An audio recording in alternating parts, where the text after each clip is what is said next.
Hi, I'm Tracey. And I'm Sharon, and we are Feet of Clay. Confessions of the Cult Sisters. Oh, last week we ended up having to cut our first episode short because we had so much to cover. And we started that intimate conversation with Chad and Abigail. They were so willing to join us to take a closer look at the challenging journey out of repressive purity culture and the abuse that we've now become familiar with in the Bill Gothard IBLP cult. Blah. Yeah, Tracey, but I always want to call him Bill Gothard. Bill Gothard. And I always want to say in all the wrong ways. Yes. So in part 1, they shared about their first sexual encounters coming out of the dysfunctional system. And if you haven't heard it yet, please go back and listen to that episode before continuing on with us. Yes. So now, before we pick up that conversation, we want to give a word of caution. We're going to be discussing sexuality with very explicit terms, so this episode is not appropriate for kids. We're also going to touch on aspects of ritualized childhood spankings, spiritual abuse, and more. So use discretion, be careful if these things are kind of triggering to you, and please take good care of yourselves. Yes, thank you, Sharon. And so now we're going to pick up where we left off last week with Chad and Abigail, our new adopted cult brother and sister. Here they come. Oh. Here they come. We had to really watch the innuendos with this episode. Yeah. Well, with me, it's just straight out there. It's not even innuendo. It is. All right. Let's start up again our conversation with Chad and Abigail. Better. Okay, so you both had your sexual experiences. And then it does seem that at some point you're like, wow, I need to explore this more. Yeah, I think, for me, again, with that same therapist, I just had no idea what I wanted or really, quite frankly, what I liked. Not just about sex, like about anything. Like, I didn't know what I wanted in a partner. I didn't know what I liked in a partner. Like, I didn't know what was important or not important. Like, because as soon as you take like a man of God and a helpmeet for his ministry out of it, I had never thought about anything else. And so I spent a lot of time, like my schedule pretty much looked like this, was the very beginning of Tinder. And I had a lunch date and a dinner date every day and often a late night drink date. So often 3 dates a day. Wow. I did not sleep with very many people at all because I very quickly realized I really like to be chased and I very rarely like to be caught. Still that way, by the way, still kind of that way. Really love a good chase. Super fun for me. My favorite part. And like getting caught is great. And it can be great, especially with like a person that you have tons of chemistry with. But I'm really most compatible with somebody that even after the catching goes right back to the chasing. And it didn't take me very long at all to figure out that piece was important to me. And so I didn't spend a lot of time getting caught. I spent a lot of time fostering, chasing relationships. And then I went on like a lot of first dates and very few second dates. And I was also like a pretty miserable person to date because I was in this fact-finding mission, like I wanted to learn about what I wanted. And so like, it wasn't like, there was no dinner where you were just like, and what's your favorite color?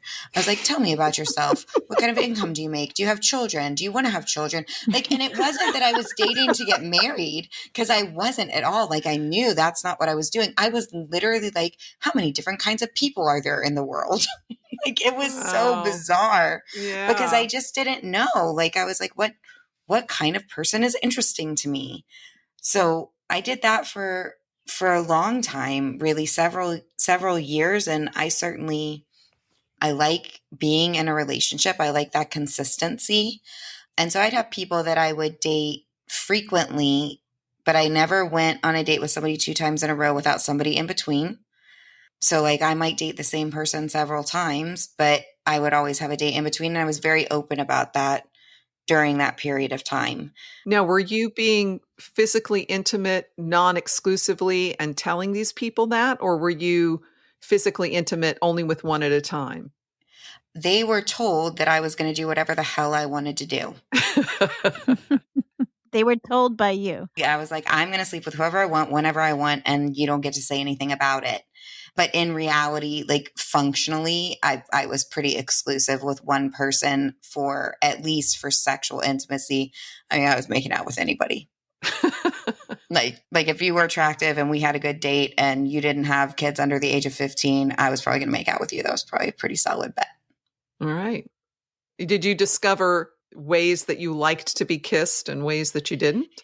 Yeah, I definitely figured out a lot of things that I liked, and I also figured out a lot of things I didn't like, and I figured out that if it's a bad kiss, like after like the first few minutes, that you can just leave, which was super weird, but like so empowering to be like, oh, thanks so much, bye. And I figured that out. Like I'll never forget the first time that I was making out with somebody and like things were heating up, and we were at my place or his place. I think we were at my place because we usually were, because that always felt safer to me. We were making out on the couch and like it was like under the clothes action. And then like I realized I just really wasn't that into it. And I just stopped and I was like, well, I'm done. Thanks so much. And I like turned him out on the porch. That's awesome. And it was amazing. It was like the greatest high ever, that I was just like, oh my God, I just don't want to. Well, and want the listeners to know, because there's been no sex education through so many key portions of our lives, it's like you're having to go back to ground zero and just learn.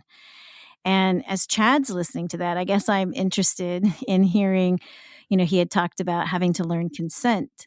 I do want to interject something. There was a sort of sex education. The sex education was, wives, submit to your husbands. Whatever he wants to do to you, whenever he wants to do it, your role is just take it. So that was the education. And I do want to clarify right now, because I think it might be important and seems really intuitive to me, but probably isn't. So we were taught all of these insane metaphors about sex. And like the one I remember most vividly, because my mother taught it to me, and I think it was taught from the pulpit, I don't really know, is like sex is like a snowball on a hill. Once it gets started, it will get bigger and bigger and bigger until no one can stop it. And that was such a core teaching. So learning that I could stop it anytime I wanted for any reason, valid or invalid, was huge. Because it, and I don't use this word lightly, and I want to be clear about this, but it was rape culture. It was being taught that men get to a certain point and they cannot stop. And for you to then expect them to stop is your sin. And to get that empowerment that I could, in fact, stop it anytime I wanted for any reason, big, small, meaningful, not meaningful, was a huge piece of this kind of sexual renaissance time of my life. Which is so important. And I guess, as I started to say from Chad, having been raised under, men have all this power over women, to have to learn that message of consent. And when that would be put in front of you and somebody's got the engine revving and all of a sudden they put the hand up and say, stop. Did that ever happen to you, Chad, or as Abigail's sharing, what's going through your head as far as what you had to learn to be able to give her that power to be able to stop something?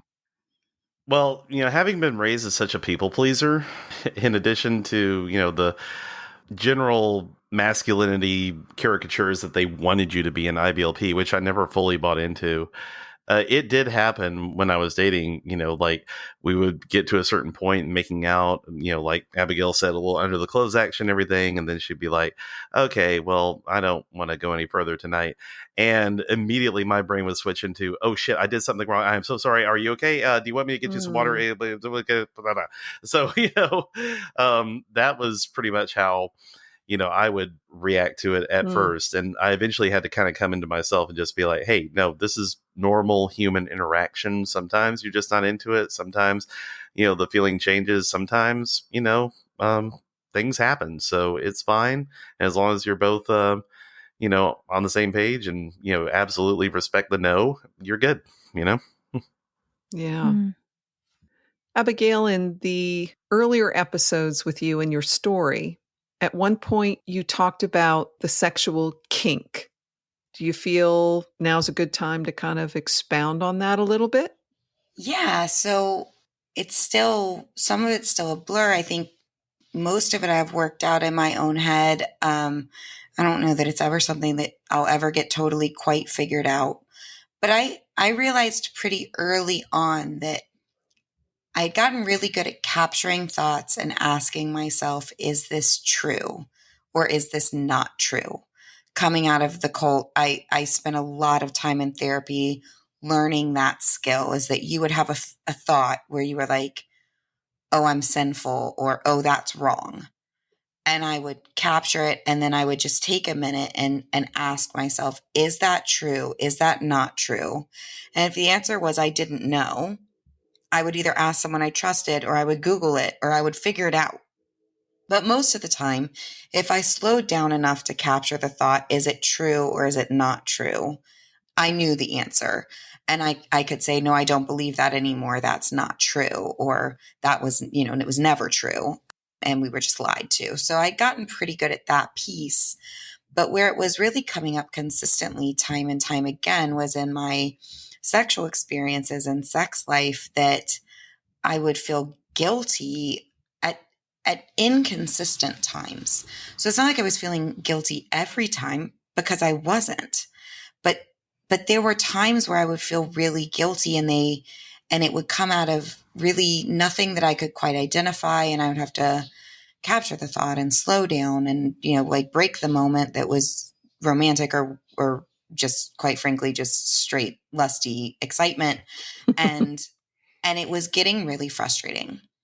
And I really couldn't tell you exactly how or with what person I figured out that like a little bit of bossiness went a long way for me.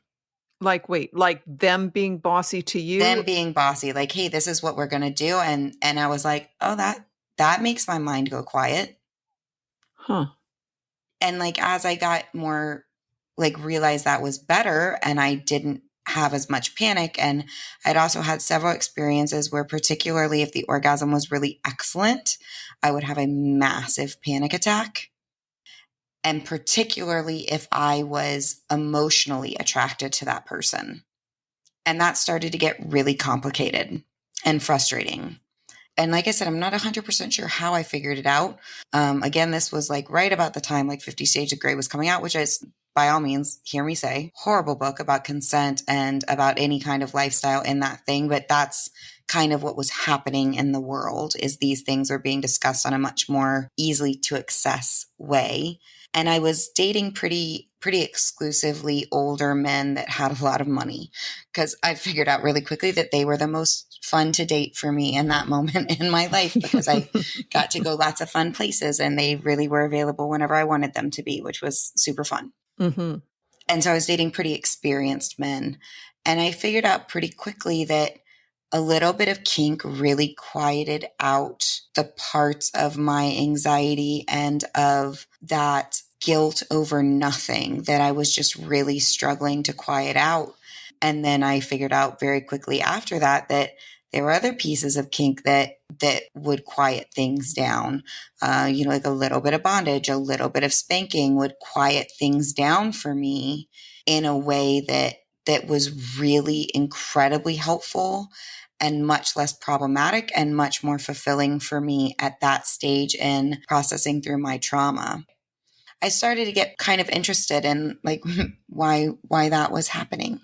So, Abigail, let me repeat so I can understand this. So, you are exploring your sexuality, you are being with a variety of different people that you feel safe with, and you are still fighting this internal dialogue that what you're doing is wrong, or there's some guilt, or there's some shame, or something like that. And then if you have a particularly wonderful orgasmic experience, and especially if you have an emotional connection to that person, you are then thrown into a panic attack. Mm-hmm. Yeah, I mean, orgasm panic attacks were so common for me in that time period. Super common. And as you're describing the little bit of kink, the little bit of bondage or someone else sort of being in control, but not in an unsafe way, but someone controlling and calling the shots helped ease your anxiety. Mm-hmm. Yeah, because it was like there was less decisions for me to make, which was helpful because I was not struggling with feeling guilty after the fact, like hanging out, whatever after. I felt fine. It was in the moment, like pop up guilt that would just like suck an impending orgasm right out of you. Now, do you see then, or did you eventually make some sort of connection with your experiences with the IBLP type sanctioned extreme child discipline? Yeah, I think I figured out pretty quickly that control, particularly male control, I was in pretty exclusively cis-het male relationships.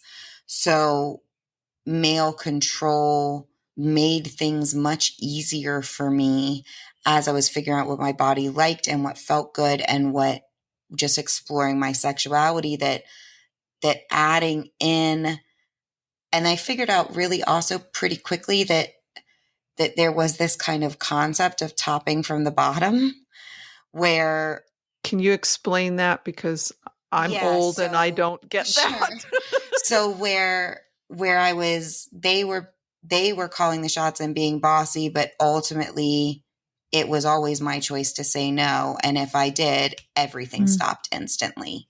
Okay. So it was really ultimately a huge amount of control for me that allowed me to feel less like I had to make so many decisions, which was very difficult for me. I think really coming out of purity culture and hierarchical systems and needing to be like, oh my God, am I pleasing? Am I pleasing? Am I pleasing? And that little bit of kink was like the whole, a huge piece of that is that they're just like constantly telling you that you're pleasing or that you're not pleasing, which both worked for me. So the control, so like I'm thinking about the psychological aspect of this in that as a child, as a young virginal woman under her father's authority, you were conditioned and you were comfortable with that whole time. The male authority figure has to tell you what to do, what's right, what's wrong, where you can go, where you can't go, what's permissible, what isn't permissible. And that world, fucked up as it is, was the world you knew and the world you made peace with in terms of what was safe psychologically and emotionally for you. And then going outside of that to say, I can be in charge of my own sexual self-determination was very, very scary, I would imagine. Mm-hmm, very much so. And I think also there were other things going on in my life that I think contributed to this need is that I was owning my own business. I was becoming more and more successful. I was very, very independent. I had my own money, my own car, my own stuff. I needed nothing from someone else physically, like structurally, physically. So like I had a car, I had a house, I had all those things. I owned my own business. I had my own career. And there was an enormous amount of fatigue coming out of the IBLP systems into so much independence. I was exhausted from being in control and in command of myself all the time. it was like a muscle that was really underdeveloped. Mm. And I was so tired of making decisions, and I was so tired of being so possessive of my control, because once I had it, man, I sure as hell wasn't ever going to let it go. And so it was a really interesting way to kind of work some of those pieces out that I had glossed over for survival.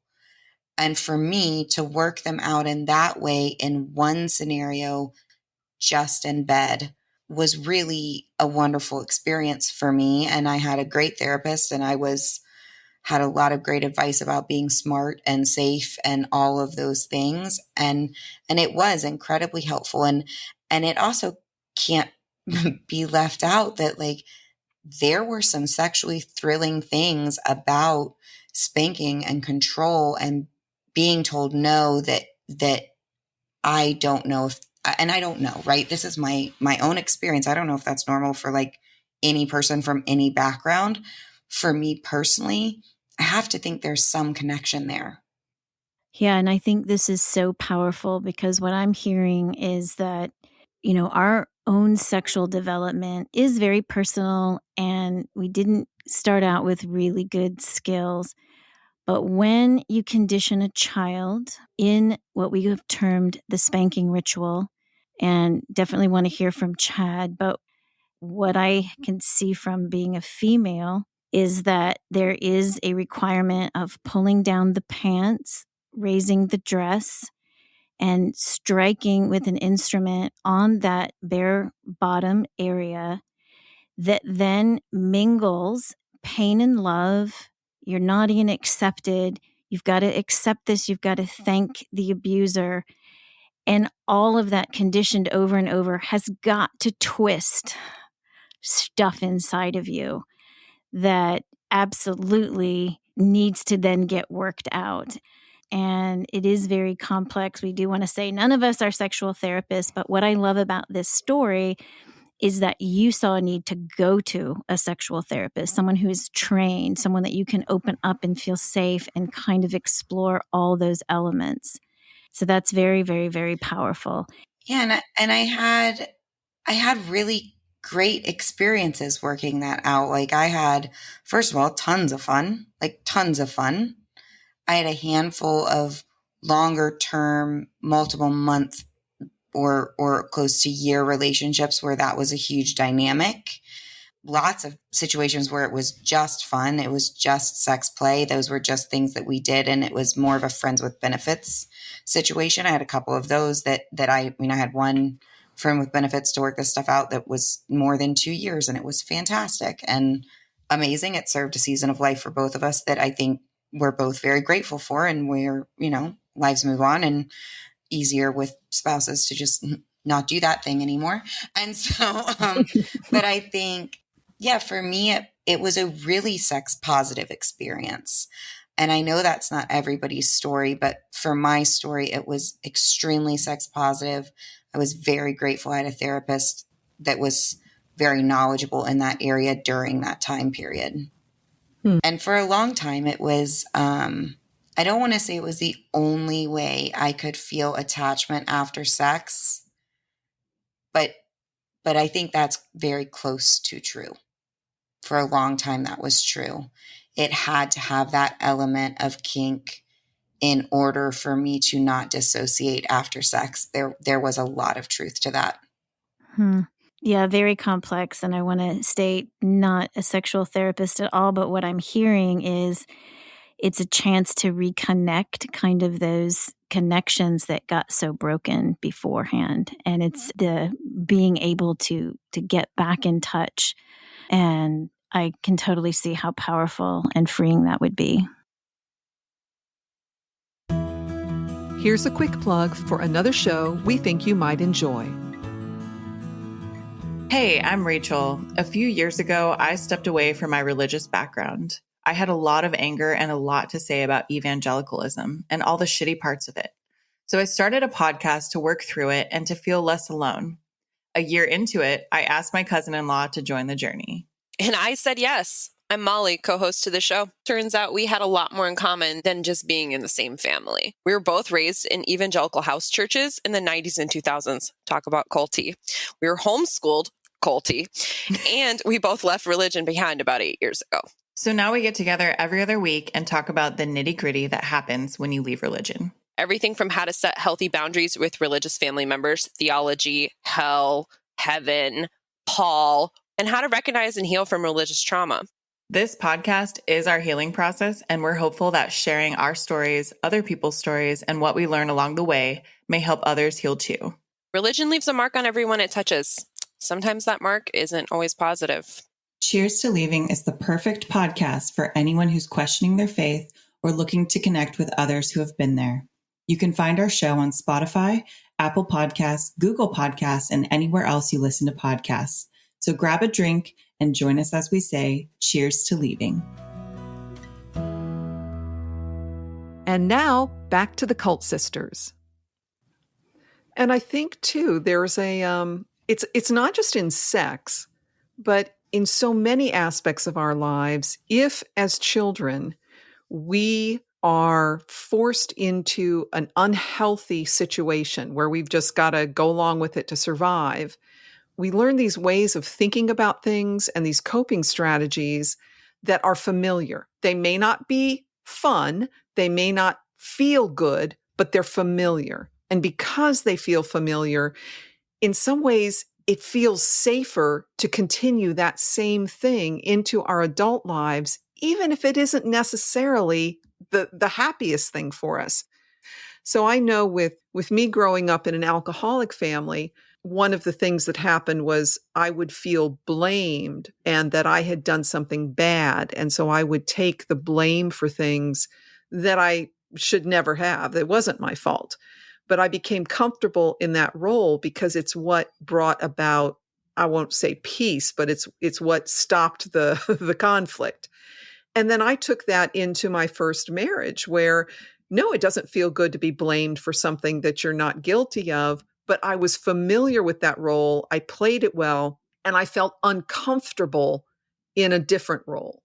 And so as you're talking about it, Tracey, I that's kind of what I'm thinking about is this whole mix up of the spanking ritual and which is on private parts of our body, and the mixing it up with the affirmation of love and all that stuff. I can totally see how this could really kind of twist within and get intertwined in a way that later in life, stuff has to get figured out. Yeah, and I'm really going to be interested in hearing Chad's version. I know at one point in Shiny Happy People, when referencing Josh Duggar, they talk about him being a monster, and somebody says, yes, but monsters are made. And I love that throughout Chad's story, I just get this beautiful little boy who seems to have such a sensitive heart and a love for people, but not everybody has that beautiful, sensitive, sweet little heart. And then seeing these methodologies applied with a different kind of mix and how that can really twist and pervert development. And I can't imagine, Chad, as you as a little boy. I mean, I just want to reach in and hug you and hold you and say you shouldn't have to go through any of that. But how did that impact you? I mean, it was odd, and I think my experience is probably not the typical male experience in ATI and IBLP because of that reason. You know, I never really bought into the whole, having to be this controlling lord of the household type thing. It just never fit me. But I will say that a lot of my abuse was meant to keep me compliant and meant to keep me, under the control of some authority figure. And navigating my life without an authority figure was one of the hardest things of my deconstruction. Mm-hmm. So as that translated to the bedroom, as I went on my little journey of self-exploration and exploring sex and what have you, I noticed that I was more of a go with the flow person for a long time until I started, seeing people who were more into that. Hey, why don't you take charge? Or, why don't you be the dominant and I'll be the submissive? And being a people pleaser, I'm like, oh, okay, sure, I'll be dominant. And at first it was a bit awkward because I had a hard time going there sometimes. Like if they wanted me to, call them a slut or something like that, when we're having sex or, just really talk dirty to them, I was having a hard time because I'm like, this goes against everything that Mhm. I hold it, because I'm not here to hurt people. But I remember reading one article, because when things like that happen, I immediately start researching, and I have some very sex positive and kink friendly friends and everything. And I'm just like, hey, okay, I'm really struggling with this. Like, I want to, make my partner happy, but I also want to do so in a way that doesn't make me feel terrible doing it. And Yeah. someone said, well, to me, it's like, if you're on stage and you're playing the, Snidely Whiplash character with the big twirly mustache and the black coat, tying women to railroad tracks, that's not you. That's a character you're playing. Mhm. So it's a role play type thing. If you can step into that role and really make it your own and think of it as a performance that makes people happy, then why not try that? And I was like, I do like performing. That is interesting. So, because I do improv and everything as well. So I was just like, okay. So I started approaching it from that aspect. And of course, obviously, with safety in mind, safe words and boundaries talked about beforehand, I started going into that role when required. And I do consider myself something of a switch. I am good in both the dominant and submissive role. But for whatever reason, I tend to, be requested to be more dominant than not. And that's fine. But whenever I get into that headspace and into that mind space, I'm able to reconcile that with being, hey, this is something that's making my partner really happy, and it's making me happy as well. Because one thing I have learned, and this may have something to do with my upbringing, I gain pleasure from my partner's pleasure. And as long as they are having a wonderful time, I am happy. So yes, yeah, if they want me to apply physical force or, do a little choking out or, use really dirty talk and everything, I am all there for it. And I'm all for receiving it on the other end too, because I really want to experience what that's like. I recently had a sexual experience where she was on top and started choking me out. We hadn't, and again, this is vibes, how comfortable you are with each other. I was really trusting of this partner, and I loved it. I was just like, holy shit, yes, more of that, please. So it was learning how to really develop that side of myself and learning what I liked. And yeah, I have also, it hasn't all been sunshine and roses. There have been things I've learned that I don't like too. For example, electric cock rings, not even once for me. Pins units, don't go there, guys. For me, if that's your thing, I'm not here to shame it, but ouch. But yeah, things like that, it's been a lot of fun. And one thing that I really took away from when I was first learning how to give and receive pleasure and how to make sex more about fun for me, because that's how I love to approach it.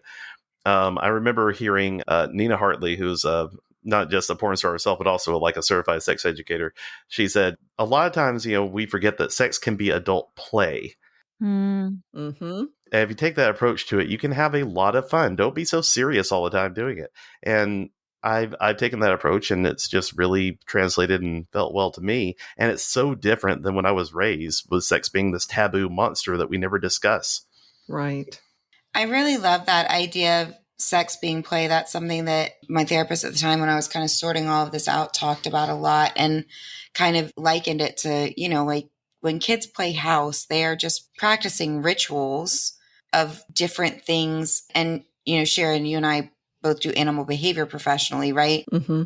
What is play between horses and dogs other than playing house? It's they're practicing rituals that may or may not be used later.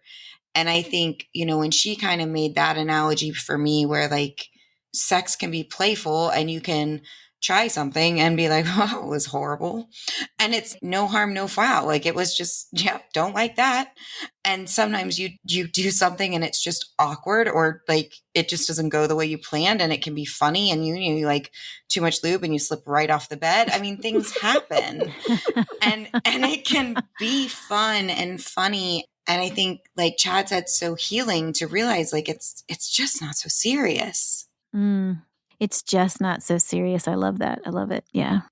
And I think that there are folks out there who are listening who have no fundy evangelical background, maybe not even a Christian background, no religious stuff. And I'm sure they're scratching their heads going, what the hell's wrong with you people? I mean, why was this such a big deal?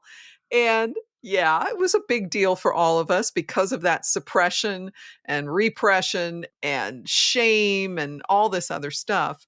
But I just want to echo, that whole play thing and the times that for me, having my wrist tied to a headboard a couple times, that was kind of fun.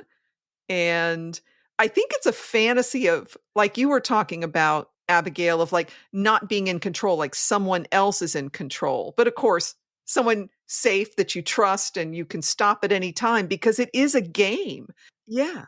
Right. And in control for one tiny sliver of your life. And that is not to discount people that choose this as a lifestyle. That is equally valid. Please don't hear me say that that is not. But for me, and I think what I'm hearing for you, Sharon, is like to relinquish control for a set amount of time in this one scenario, I found to be a really great way to begin to work out how to have control and release control when it was my choice.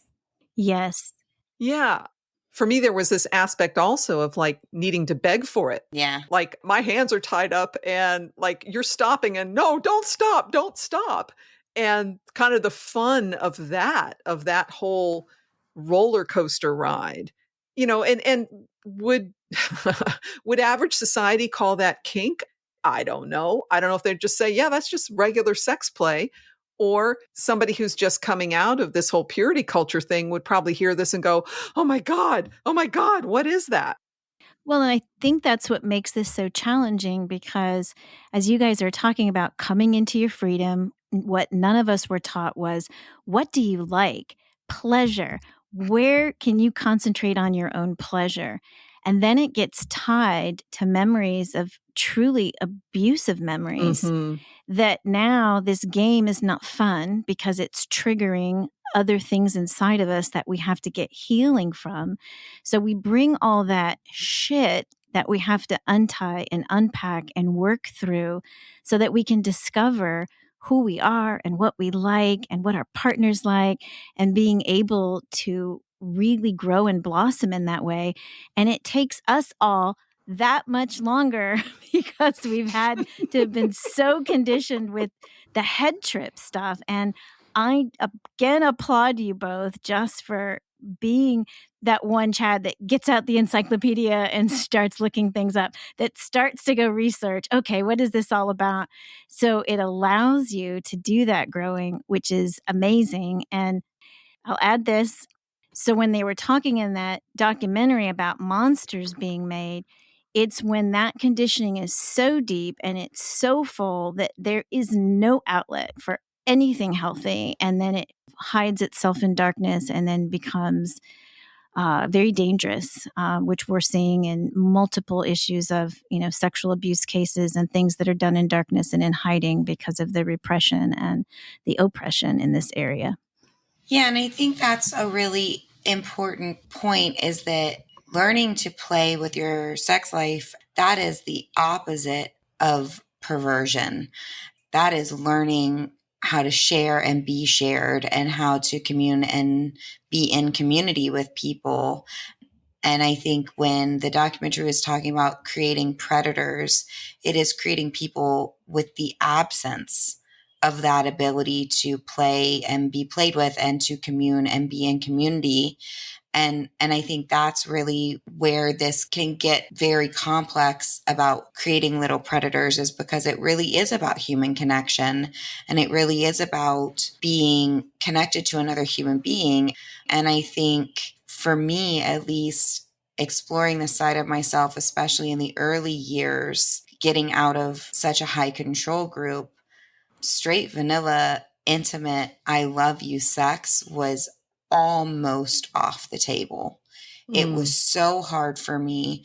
It was so raw. It was so too much. I didn't know quite how to do that piece. Right. But this playful piece, I could do much, much more easily. And, I talked to my spouse, obviously, before I did this podcast. I was like, surprise. And one thing that I, I do feel very comfortable saying without like blathering our whole personal life all over the internet, which I promised I would not do, is that, it took a long time when I met him for me to learn to have straight vanilla sex. That was much harder for me than this kink play sex. It created a safety for me of playfulness versus intimacy that was so valuable and so cherished. And really, I don't think I could have gotten to where I am today without it. I really don't. Do you think that also has to do with that being venerated for so long as this holy demonstration? This is what this is created for, this weird holy demonstration of what we would call vanilla sex now. And we just need to distance ourselves from that.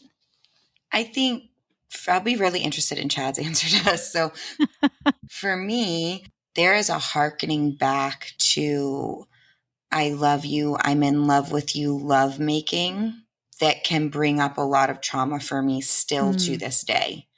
That this joining of souls that comes from that kind of missionary staring into your eyes, saying I love you sex, that is still very, very difficult for me. Much better than it used to be, but can still be really challenging for me sometimes. Chad? Yeah, I mean, I hear that, and I'm not in a position at the moment where I have any partners where I'm like, where you can have that kind of I love you, straight missionary, soul connecting type sex and everything. I have had it, and right now I'm between those kind of relationships, but I can say that one thing that has been really healing for me is just bringing the topic of sex into a more balanced portion of my life. Because when it was taboo, when it was not spoken about, it was all I could think about, just about, Yeah. We can't talk about sex. Okay, so you're going to think about sex. You're going to think about sex a lot. Don't think about talking about sex because that's the thing. Yeah. So that was, especially in my teen years and everything, that was just almost an obsession with like wanting to know more and thinking about, okay, well, what is this forbidden thing going to feel like when it happens? That now that it's just such a more normalized part of my life, it really has like helped me become a healthier person just to kind of put it in its place and to have frank, open, honest conversations with friends. Now, I don't have every friend I have, I don't immediately go around and be like, well, what kind of sexy sex did you sex today? No, I mean, like, hey, who here fucks? But no, I don't do that. But there are those friendships and those conversations that I have with people that I trust that I can just be like, hey, so this thing about sex, that's weird, huh? Or especially people who recovered, I can say, hey, remember when we used to, obsess about this particular thing? I think I was actually telling you, Abigail, the other day, one of the biggest revelations I've had from getting out and talking to people who have left the cult is that I wasn't the only horny one out there. Like everybody else was. We just didn't talk about it. And I felt like the only person for so long. But it turns out, no, we were all thinking it. And it's nice to have that normal talk. And by the way, I love what y'all said earlier, too, about people listening in from the outside who have never been through a cult and never been through fundamentalism thinking, what's the big deal here? And I have gotten that reaction from people saying, hey, isn't it weird how like sex doesn't come up in conversation and everything as much as we thought it would and all that? I say the opposite of that. I'm like, as repressed as we were, any amount of talking about it frankly and openly and just as a matter of fact feels like a lot when you first get out of the cult. But knowing that this is now a normal thing that human beings talk about, especially among friends, and as far as like just normalizing it as part of the human experience, it's just been a real amazing thing and more of a healing part of my journey than I ever thought it would be. I completely agree with that. Like just learning to talk about it like a normal part of human life, because it is, and learning to create a relationship with friends or with a partner where that is just a normal topic that is discussed. And because sometimes, like the brilliant Radish said, it's just sex. Yeah, it's just sex. Yes, but we started so far from square one of normal sexual development. And I would say that our American culture is still tinged very much with Puritan culture. So I don't know that there's super healthy pockets of sex happening throughout America. There are more, I think, thanks to your generation and the generation behind you that are coming out and starting to have more normal conversations. But I think that's the beauty of what you just said, Chad. I wasn't the only horny teenager. And most people would say, of course not. But that normal development got so repressed in our environments. So before we start drawing to a close here, I just want to revisit some fun things we were talking about before we started this whole thing, and that is, you guys remember Veggie Tales? Yeah. Right? So who was the cucumber? Was he Larry? Wait. I have to ask. So I'm ashamed to say, as parents, obviously we didn't grow up with Veggie Tales as kids because we're old, but our kids watch Veggie Tales. Of course. Were you guys allowed to watch Veggie Tales? Because you didn't have TVs, but I knew there's VCRs, so... That was that point in my cult journey where we were allowed to watch some of them until they got too worldly in their music, as we said. But yes, my older brother was very interested in animation, so those did slide for a little bit. And Larry was the cucumber. Sorry, go ahead. Yeah, we were allowed to watch them until they got too worldly in their music. And then like sometimes you'd see them like at Christian adjacent events, like like if my mom was in a Bible study and I was babysitting the children, sometimes the VeggieTales would be on. So I did watch a fair amount of them. And I'm just saying, repurposing the Where Is My Hairbrush song for boys coming out of the cult into their sexual experience could change the lives of us forever, for the better. Oh, could. It so could. We could have a whole sex education for cult people. No. I want the four of us to go in together and invest. We're gonna put a little bit of money together, and we're going to create VeggieTale inspired dildos and butt plugs and fun stuff like that. I think we'd have a hit. It's our play line. It goes with sexual play. I mean, how much fun would that be? Every person in the world should know where is my fill in the blank, and everyone's lives would be for the better. and I agree. A Larry the Cucumber dildo would be in my drawer today if it was available. Oh. I mean, I'm thinking that Jerry and Jimmy Gourd also, because they're flanged. I mean, safety first. I mean, they got a natural shape to them, and there's a lot you can do with that as well. So don't sleep on them. They may be B-list, but yeah. Oh, you're right. Less embarrassing ER visits, always a good choice. Oh my gosh. Yes. That could be a whole follow-up episode after we release these toys. What? We'll start a Patreon or a GoFundMe, right? Yes. Just kidding, people. Just kidding. It would get funded instantly. And that's just for the legal fees. Yeah, for the copyright infringement. Oh man. Okay, Tracey, you're the wrap-up girl in this. Oh.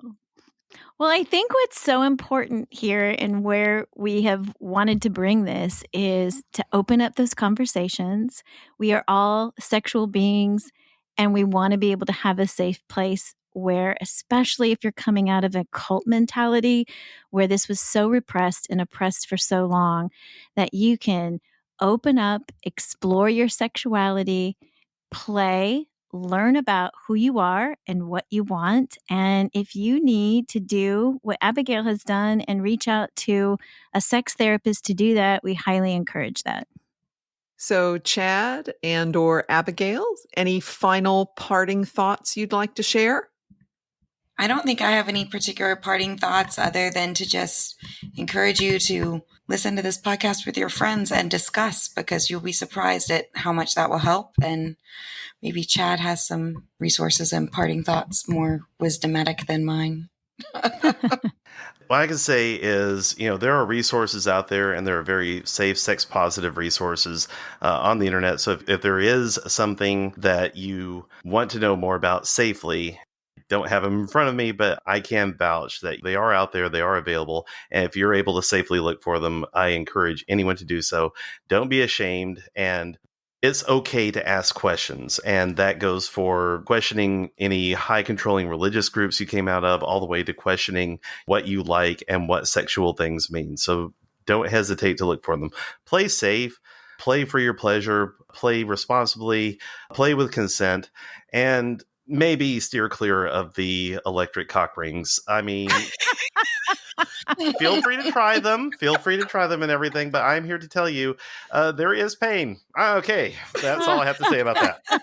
I'm going to put in a plug for edibles. Plug? I'm going to put in a pitch for edibles can be fun and enhancing. Okay, enough of that. But Sharon did end up in an emergency room one time because of edibles. Yes. Oh, no, Yes. I did not.